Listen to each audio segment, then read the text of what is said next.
Doctor Granier, bienvenido a Diáspora Venezolana. Muchas gracias y los felicito por el trabajo que están haciendo. Muchísimas gracias. ¿Qué le parece el premio concedido al doctor Luis Almagro? ¿Cuál es su apreciación? Un premio muy merecido y un premio que todos los venezolanos debemos sentirnos muy orgullosos de que Luis Almagro reciba un reconocimiento de este tipo, porque tenemos una deuda con Luis Almagro inmensa. Pero al escucharlo hablar a él, uno siente que a veces como que está más claro que mucha gente dentro de Venezuela, ¿no? Lamentablemente sí. Yo creo que en Venezuela también hay mucha confusión, hay una situación muy difícil, hay una falta de liderazgo político evidente, hay una situación económica gravísima y eso a veces obnubila un poco la visión. Pero son 20 años, doctor, 20 años y todavía no hemos sido capaces de lograr un claro diagnóstico. Y creo que tiene razón, yo creo que no se ha hecho un diagnóstico claro. Nosotros no hemos entendido el enemigo que tenemos enfrente. Siempre pensamos en el caso de Chávez, bueno, un militar golpista, populista, demagogo. En el caso de Maduro, un sátrapa puesto por los cubanos. Pero no entendemos que no, el enemigo no es eso.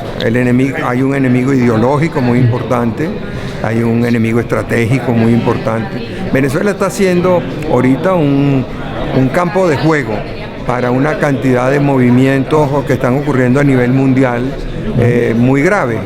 Y como Venezuela tiene muchos recursos, tiene mucho petróleo, tiene mucho oro, tiene mucho hierro, sirve además para financiar todas esas aventuras. Es una guerra de tercera generación, de baja intensidad quizás, ¿no? Lo que se está librando.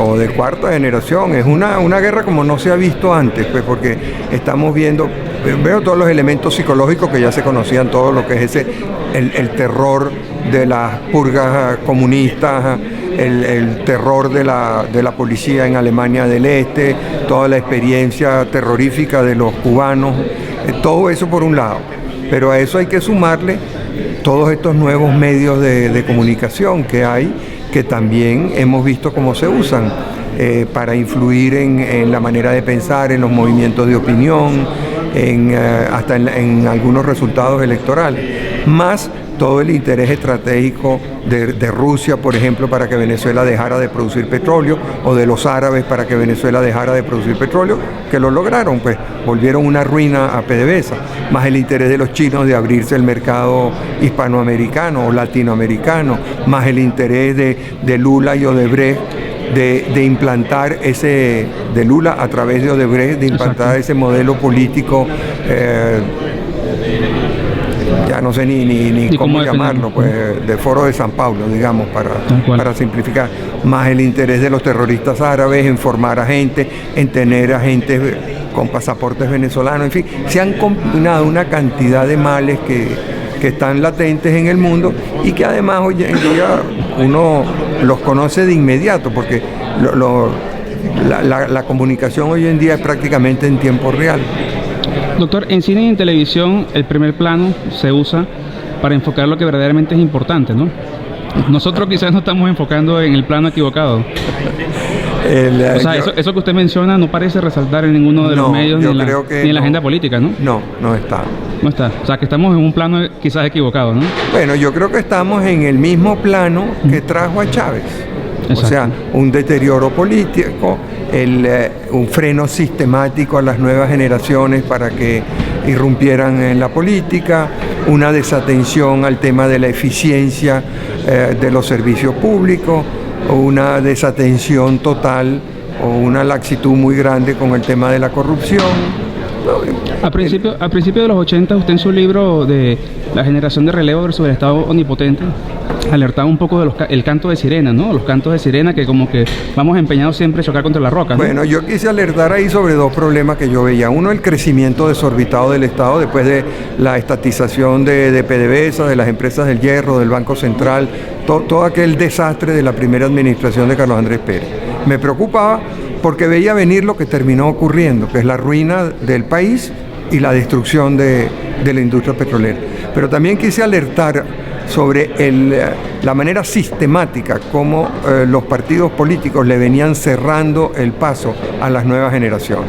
El caso de Acción Democrática y el caso de COPEI, en donde los viejos liderazgos no querían abrirle paso a las nuevas generaciones. Lamentablemente, nuestras generaciones nuestra generación no supo abrirse paso por sí misma y bueno, terminamos en esto.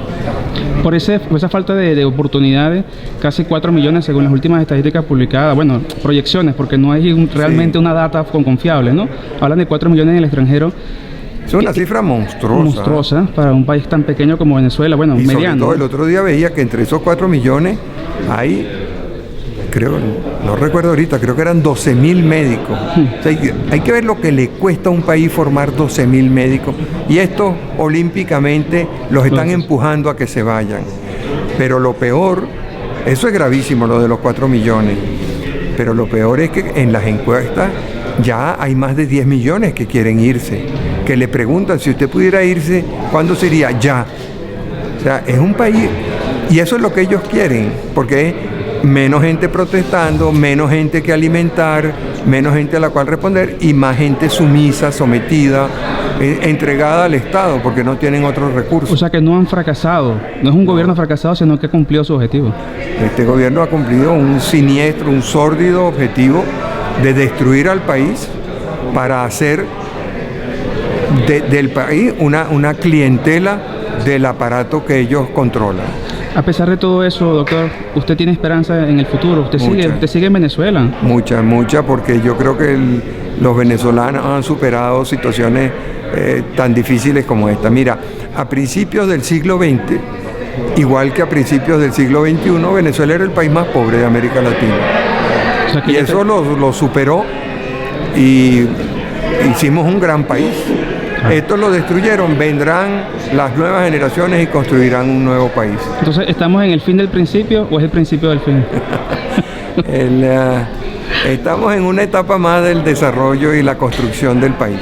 Y ya para finalizar, ese mensaje a esas 4 millones de personas que están fuera, ¿qué les diría usted? Bueno, que rehagan su plan de vida, que es lo peor lo que les hizo el gobierno, que les destrozó sus proyectos de vida, pero que no se olviden de Venezuela, que cuando rehagan su proyecto de vida y se establezcan donde puedan y eduquen a sus hijos, no se olviden de Venezuela, que Venezuela los necesita. Muchísimas gracias, doctor Daniel. Gracias.